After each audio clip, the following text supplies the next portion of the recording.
Olá, tudo bem com você? Tudo bem com a sua família? Pastor Josué Gonçalves aqui para mais um podcast da família. E hoje eu tenho uma convidada muito especial. Nós vamos estar falando hoje sobre sexo no casamento, sexualidade à luz da Bíblia e como é importante esse assunto ser tratado dentro da igreja, dentro da família.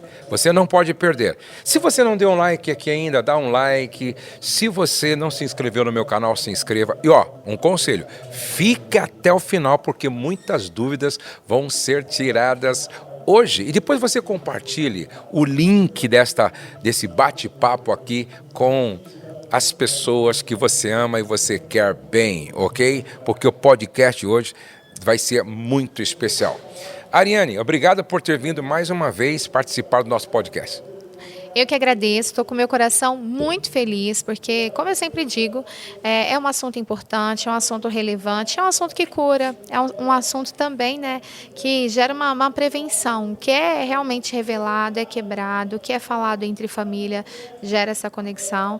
E o senhor que é um referencial, né, que há mais de 30 anos foi abrindo esse assunto dentro das igrejas, trazendo ali esclarecimento bíblico, né, acerca da sexualidade. Eu acho que esse papo, eu tenho certeza que esse papo vai acrescentar muito as nossas vidas e a vida de todas as famílias que vão nos ouvir. Com certeza. A Ariane, para quem não sabe, ela é sexóloga e ela tem várias formações nessa área e por isso ela construiu uma autoridade não só na internet, mas um ambiente clínico, porque ela atende muitos e muitos casais no dia a dia e dá palestra e tem sido uma benção. Qual a importância deste assunto ser tratado dentro da igreja?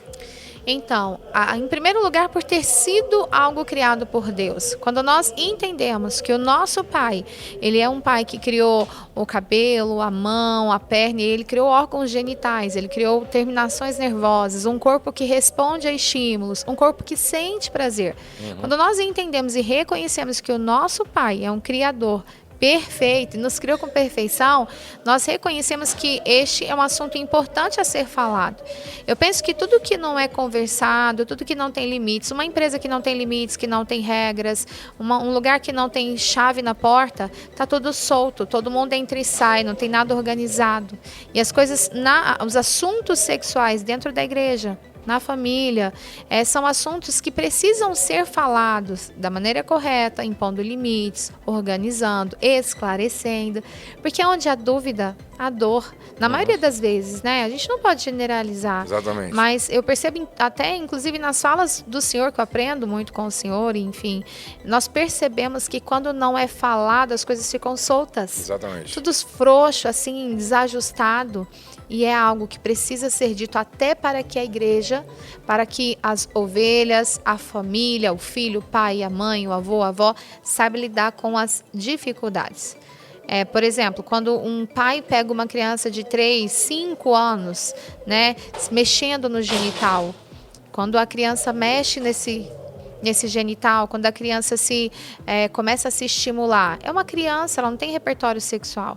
Mas o adulto com a visão sexual, ele vai lá e às vezes corrige da maneira errada. Tem que ser corrigido, tem que ser orientado, sim. Mas quando não se fala isso dentro da igreja, quando não se fala, não se tem uma orientação clara sobre isso, no ambiente familiar, a mãe e o pai, eles não estão preparados para lidar com essas cenas, né? Você acha que a grande dificuldade de muitos casais hoje de se ajustarem sexualmente tem a ver com a maneira errada como foram educados ou por não terem sido educados em casa? Pastor Josué, eu acredito que os dois. Tem a ver muito com a cultura, com a forma que foi criado, mas os dois têm muita relevância, porque a gente lidar com dois tipos de ambiente normalmente. Existem vários, vou citar dois diante do que o senhor me falou. Aquela pessoa que não foi educada sexualmente, ou seja, o assunto sexual nunca aconteceu, de repente ela se casa, foi criada na igreja, mas se casa e se depara com iniciar uma vida sexual sem nenhum tipo de instrução. Então, aquela pessoa está perdida, sem rumo, há pouca informação que tem, infelizmente, foi informações que às vezes chegaram através do mundo mesmo, né? Enfim, da internet. E tem a pessoa que foi educada de forma errada. extremamente oprimida, corrigida de forma errada, exposta muitas vezes, né, a correções com agressividades físicas, agressividades verbais. Então, por exemplo, um pai que pega uma cena de uma adolescente se masturbando e o pai oprime, corrige, às vezes bate, às vezes põe para a igreja inteira, às vezes começa com uma situação de orar na cabeça do menino, repreendendo o demônio, como eu já ouvi várias coisas. A criança fica assustada, isso pode gerar um bloqueio na sexualidade daquele indivíduo. Então tem vários fatores. Eu acho que hoje, né, para a honra e glória de Jesus, usando a sua vida, usando a vida de várias pessoas, né, a sexualidade ela tem sido mais esclarecida na igreja, nos ambientes familiares. Falta muito, mas nós já estamos alguns passos, né, à frente do que era há 30 anos atrás. E eu acredito que o falar e o esclarecer, isso é como uma prevenção. Eu costumo fazer uma analogia muito engraçada. É como uma injeção. A gente toma uma vacina e dói. Uma antitetânica, por exemplo, você vai sentir a dor. Então, o assunto sexo constrange às vezes. Vai gerar uma vergonha. Ai, Deus, como assim? Um incômodo. Mas depois, a pessoa está imunizada. No mínimo, ela está sendo tratada, está sendo imunizada. Então, eu acho que sim, o adulto hoje, ele sofre, alguns, né, uma sexualidade mal resolvida, não tendo prazer, não se entregando, não sabendo lidar com uma disfunção, pelo simples fato de não ter a informação ou de ter tido a informação errada. Errada, exatamente. E aí, os pais precisam entender isso, né? Por exemplo, os meus filhos, tanto o Pedro, que está aqui com a gente, quanto o Douglas, quanto a Letícia, eles ouviram no ambiente da nossa casa, certo, sobre sexo e sexualidade. Eu conversei com o Pedro, conversei com o Douglas, a Rose conversou com a Letícia. Então, quando eles se casaram, eles tinham a informação correta. E aí eles não tiveram os problemas que muitos tiveram. E aí os pais precisam buscar conhecer um pouco para poder responder às perguntas dos filhos. Eu me lembro que eu ajudei uma mulher que tinha uma jovem senhora, dificuldade na relação sexual, porque a mãe dela, sendo frustrada sexualmente, plantou na mente dela uma mentira que se tornou uma verdade. E aí impedia que ela fosse realmente feliz na área sexual. Mas agora, qual é a maior dificuldade das mulheres? Você atende muitos casais lá na sua clínica e hoje online também. Qual é a maior dificuldade das mulheres em relação aos maridos quando se fala de desajuste sexual? Então, hoje, uma demanda muito grande que a gente tem em ambiente clínico é o desejo hipoativo, falta de desejo sexual, falta de vontade de ir para o momento de intimidade. Existem vários fatores, né, que levam a esse ambiente de desajuste sexual, de baixa de libido, de não ter orgasmo, de não ter prazer, de não ter lubrificação. A gente sempre coloca, pastor, que a sexualidade de um indivíduo é como se fosse uma mesa. Ela precisa de ter os 4 pés em equilíbrio, em sintonia. Então, o primeiro pé é um ambiente emocional. O que eu penso sobre sexo, né? Como eu vejo o ambiente sexual, o que eu tenho construído ali, né? Então, a mente, a gente chama de memória afetiva sexual. Esse é o primeiro pezinho da mesa, né? Interessante. O segundo pé da mesa é a saúde física. Então, essa mulher ou esse homem que tem alguma disfunção, o intestino funciona, bebe água, dorme bem. Como que está a vitamina B, né? Vitamina B12, vitamina D, testosterona, como estão os hormônios, né? E isso é muito sério. Depois o outro pé é a saúde íntima, saúde genital. Então a gente envolve ali a saúde gênito e gênito-pélvica. Então tem que avaliar como que está a força do assoalho pélvico, tem que avaliar como que está o entumecimento peniano, irrigação, a saúde do órgão genital desse homem ou dessa mulher, do aparelho reprodutor, sabe? E, por fim, não menos importante, a prática. Tudo aquilo que eu não domino, eu temo. Tudo aquilo que eu não governo está extremamente desorganizado. Então, às vezes, a mulher, né, em si, ou até o homem, não foi ensinado a gostar, a pegar, a tocar. Não foi ensinado nada sobre a prática sexual em si. Infelizmente, pastor, nós não somos ensinados a fazer sexo. E as pessoas vão dizer, mas o sexo é instinto. Não, o instinto ele é muito... se a gente for viver só de instinto, nós iríamos estar na rua, sentir vontade de fazer o 2, abaixar a calça e fazer.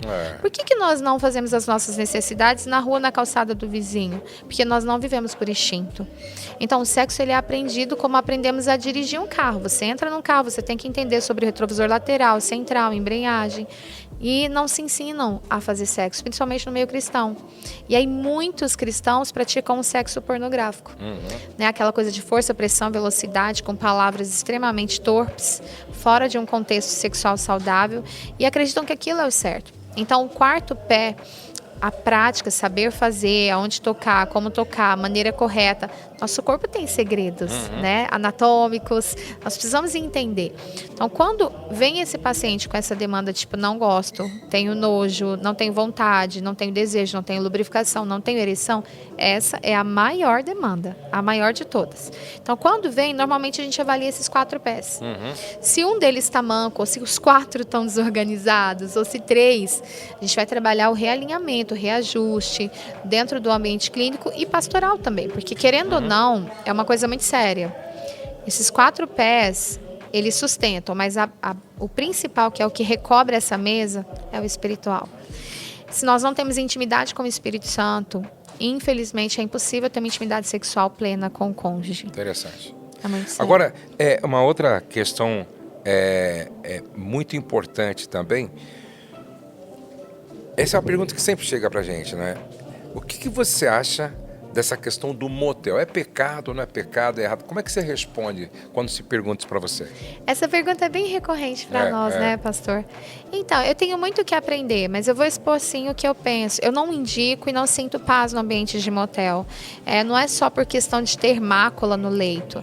É porque é um ambiente já pronto para promiscuidade. Então, lá tem a bebida alcoólica, tem o filme pornô na TV, tá tudo extremamente pronto para um pecado. Por que um milagre é mais fácil de acontecer dentro da igreja, né, de um paralítico andar, do que na fila da lotérica? Porque os ambientes, ele tem uma atmosfera. Eu realmente acredito, pastor, que aonde eu pisar, o poder de Deus vai se manifestar e o diabo vai sair. Eu creio no poder da palavra declarada com fé. Mas o motel, ele já é um ambiente extremamente preparado para o pecado. Eu penso que se um casal chegar num hotel, quem garante que não teve uma orgia numa cama de um hotel? De repente teve.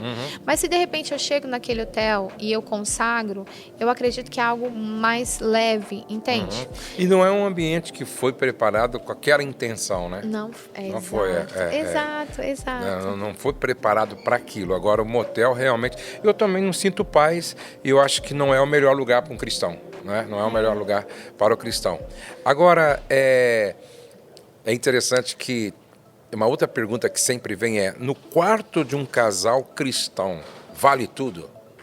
Isso é muito sério, tá? Porque essa pergunta, pastor, eu vivi vários conflitos com pessoas que, logo no início, há 10 anos atrás, pessoas cristãs que vinham me julgar. Mas como assim? Você é uma mulher de Deus falando de sexo. Por que você está estudando isso? Enfim. E nessa época, eu fiz um cursinho básico de teologia para aprender algumas coisas. E eu acabei ficando muito confusa, porque eu pensei, poxa, eu vou fazer esse curso de teologia, vou entender tudo sobre sexo na Bíblia. Eu saí mais confusa do que eu entrei, e eu procurava alguns teólogos para conversar sobre sexualidade, e eu falava, gente, mas como assim? Cada um tinha uma visão, né? E eu orei a Deus, eu fiquei em conflito comigo e com o Espírito Santo, e eu falei, Deus, me dá clara resposta sobre o que pode e o que não pode. Nessa época eu tive um sonho bem confuso, estranho, mas o Senhor foi se revelando. Então, aonde eu piso, quando eu recebo essa pergunta, eu falo das 3 peneiras. Então, as peneiras, como se fossem 3 filtros para coar um suco. Então, sempre que der uma vontade de fazer uma coisa na relação sexual, uma fantasia, um fetiche, passa pelas 3 peneiras. A primeira peneira é o comum acordo. E aí a Bíblia traz, né, o versículo, como podem andar 2 juntos sem estarem em comum acordo. Então, sentem e conversem. O comum acordo deve acontecer não em estado de excitação, mas em um estado de harmonia. Então senta, às vezes está dentro do carro, indo para algum lugar, de ladinho ali, não vai ter muita vergonha porque não está olho no olho, e fala, olha, eu tenho um desejo de fazer isso ou isso, o que você acha? Então tem que estar de acordo, e o acordo tem que acontecer antes do momento sexual. A segunda peneira para filtrar esse fetiche, essa fantasia, é o prazer para os dois.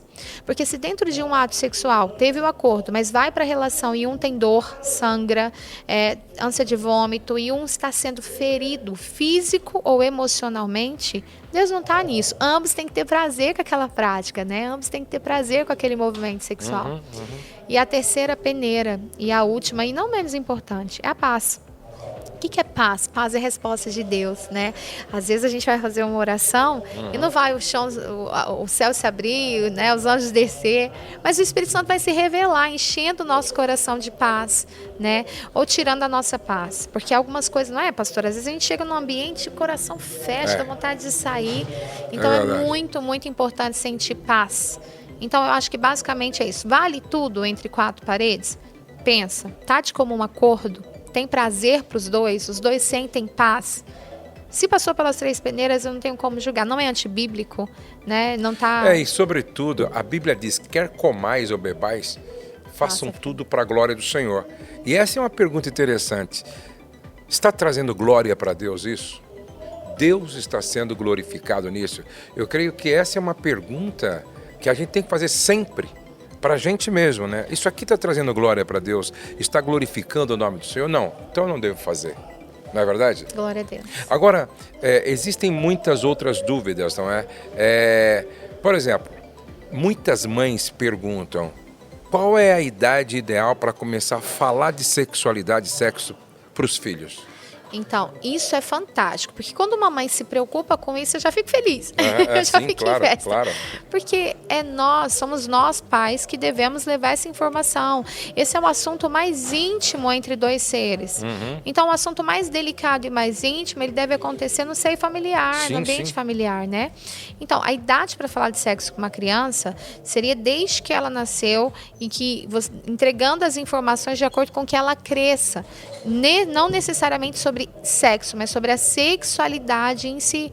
Porque sexo é uma coisa, mas sexualidade é muito amplo. Gente, um tocar na mão é um ato sexual.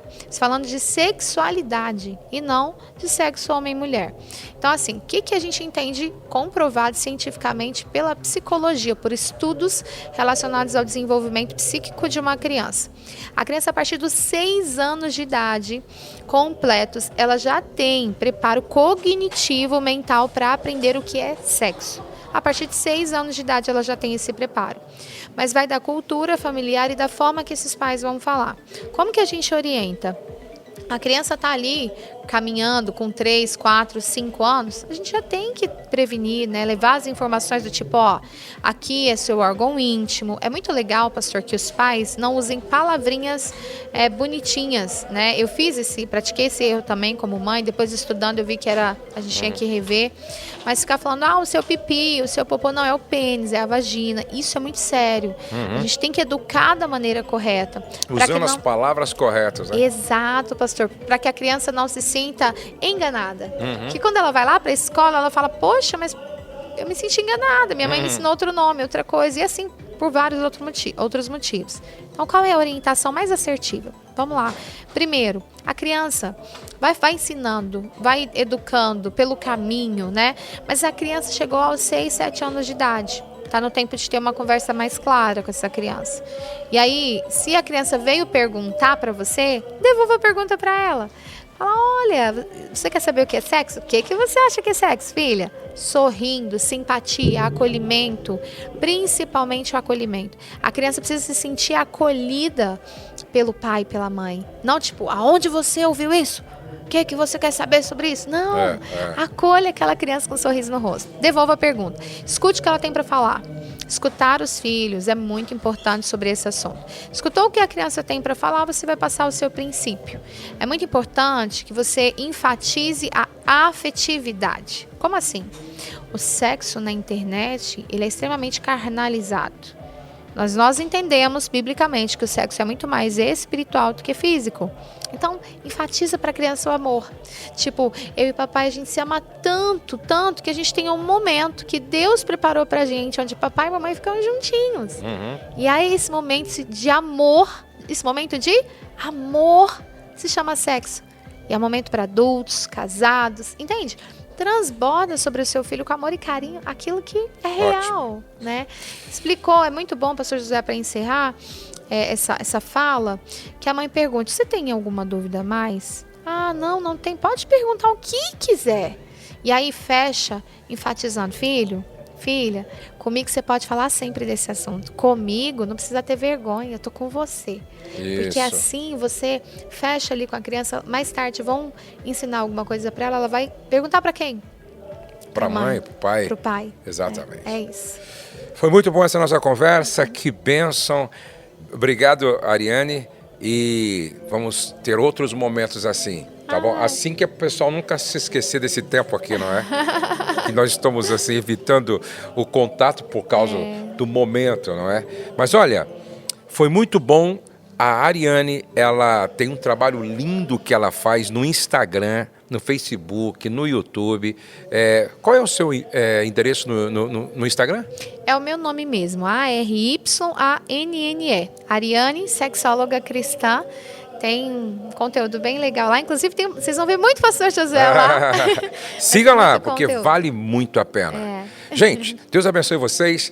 Deus abençoe você, sua casa, sua família. Se você não deu um like, dá um like, se inscreva no meu canal se você não se inscreveu. Deixa sua pergunta, sua mensagem, seu pedido de oração aqui. E olha, lembre-se de uma coisa: nenhum sucesso justifica o fracasso de uma família. Você nasceu para vencer. O céu não está em crise, Deus está no controle, nós cremos em milagres. E a nossa família está debaixo da graça de Deus. Até o nosso próximo encontro. Um grande abraço.